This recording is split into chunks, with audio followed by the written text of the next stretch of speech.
Doctor صاحب آپ سے بات کا آغاز کرتے ہیں. آج کا موضوع تو ایکچولی ہمیں یہ سمجھائے گا عشق ہوتا کیا ہے، عاشق ہوتا کیسے ہے، تو یہ ہم آج سمجھیں گے بنیادی طور پہ. تو سب سے پہلے آپ نے بتانا ہے کہ صدیق اکبر رضی اللہ تعالیٰ عنہ آپ کا خاندانی تعارف، اور سرکار علیہ السلام سے تو آپ کا واسطہ تاریخ بتاتی ہے کہ قبول اسلام سے پہلے کا ہی بڑا ایک دوستانہ اور بڑا ایک محبت والا تھا، اور پھر جو قبول اسلام کا آپ کا خاص واقعہ آغاز کیجیے. بسم اللہ الرحمن الرحیم. آپ نے انٹرو میں جس خوبصورت انداز سے آپ کا تذکرہ فرمایا ہے بہت اچھی بات. سیدنا صدیق اکبر رضی اللہ تعالیٰ عنہ کی شخصیت کا جب بھی تذکرہ کیا جائے تو آپ کے اندر انسانیت کی ایک کامل معراج کی کیفیت نظر آتی ہے. یعنی اس زمانہ جاہلیت میں اپنی فطرت سلیمہ کو قائم رکھنا، قلب سلیم اور عقل سلیم کو قائم رکھنا، یہ آپ کا وہ ایک طرح امتیاز تھا جس کی وجہ سے نگاہ نبوی کی تربیت نے آپ کو وہ 4 چاند لگائے کہ آپ ایک بہت بڑا مہتاب بن کے صحابہ میں چمکے. سبحان اللہ، کیا کہنا. خاندان قریش کے بنو تمیم قبیلہ سے تعلق رکھتے تھے. آپ کے والد صاحب کا نام ابو قحافہ عثمان تھا اور والدہ کا نام ام الخیر سلمہ، یعنی سلامتی والی. وہ آپ کے والد صاحب کی کزن تھی. اچھا، کیسی اسم بمسمہ ام الخیر، ام الخیر کی والدہ. ہاں، اور سراپا خیر صدیق اکبر رضی اللہ تعالیٰ عنہ. ہاں بالکل، یعنی خیر والی اور سلامتی والی. ان کی آغوش میں اللہ تعالیٰ نے یہ ایک جوہر پارا دنیا میں پیدا فرمایا اللہ تعالیٰ کی قدرت نے. پھر سیدنا صدیق اکبر رضی اللہ تعالیٰ عنہ کو حضور نبی اکرم صلی اللہ علیہ وسلم کے ساتھ جو ایک مانوسیت تھی، جو ایک ربط تھا، تو لگتا ہے یہ وہ جو حدیث مبارکہ بڑی مشہور ہے حضور نبی اکرم صلی اللہ علیہ وسلم کی، کہ ارواح آپس میں جب شروع میں پیدا ہو گئے تھے تو جن ارواح کی وہاں مانوسیت تھی اور جن ارواح کا وہاں تعلق تھا، جتنا گہرا تعلق تھا وہ دنیا میں آ کے ظاہر ہوا. اگر میں یہ کہہ دوں کہ عالم ارواح میں بھی سیدنا صدیق اکبر کی روح مبارک، روح محمدی کا وہاں بھی طواف کرتے ہیں. سبحان اللہ، کیا اچھا جملہ. مطلب یہ ہے کہ وہی سارا رنگ میں جو خارج میں نظر آیا اس کی ساری پلاننگ اولن طے ہو چکی تھی. یعنی وہ جو الستو بربکم کا معاملہ تھا وہاں جو ہے وہ جتنی ارواح ملی اس میں صدیق اکبر رضی اللہ تعالیٰ عنہ سرکار علیہ السلام کے ارد گرد ہی تھے. سبحان اللہ. تو لگتا ہے یہ کہ اسی وجہ سے حضور نبی اکرم صلی اللہ علیہ وسلم کی عادات مبارکہ سے آپ کافی قریب تر تھے. حضور نبی اکرم صلی اللہ علیہ وسلم کی چونکہ بچپن کی سیرت اور آپ کی جوانی کی سیرت نے بھی لا مالا اسوہ کامل کا مظاہرہ بننا تھا، تو وہ عادات مبارکہ آپ کی بھی بچپن میں اسی طرح کی تھی، اسی رنگ میں رنگی ہوئی تھی. سبحان.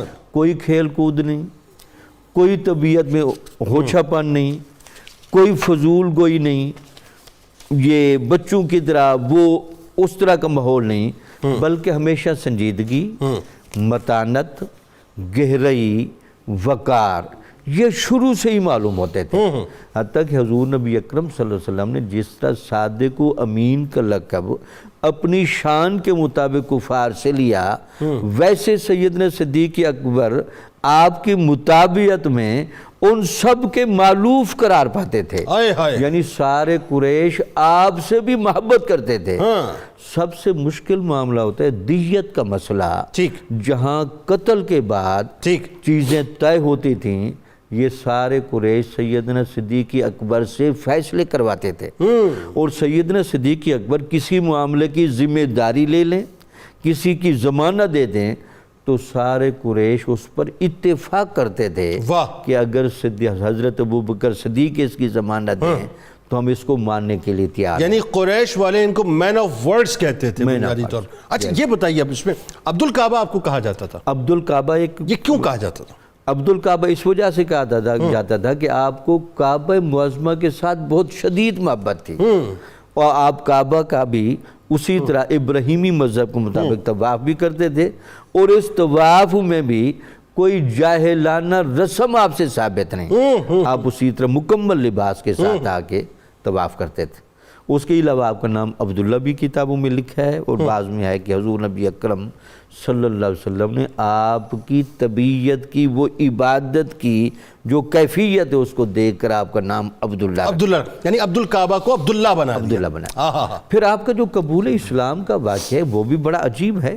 اس میں خود سیدنا صدیق اکبر کے 2 واقعے اسود الغابہ میں امام ابن اسیر نے نقل کے بڑے خوبصورت واقعے. آپ کہتے ہیں میں ایک دفعہ کعبے کی حدود میں بیٹھا ہوا تو وہاں زید بن عمر بن نفیل بھی بیٹھے تھے.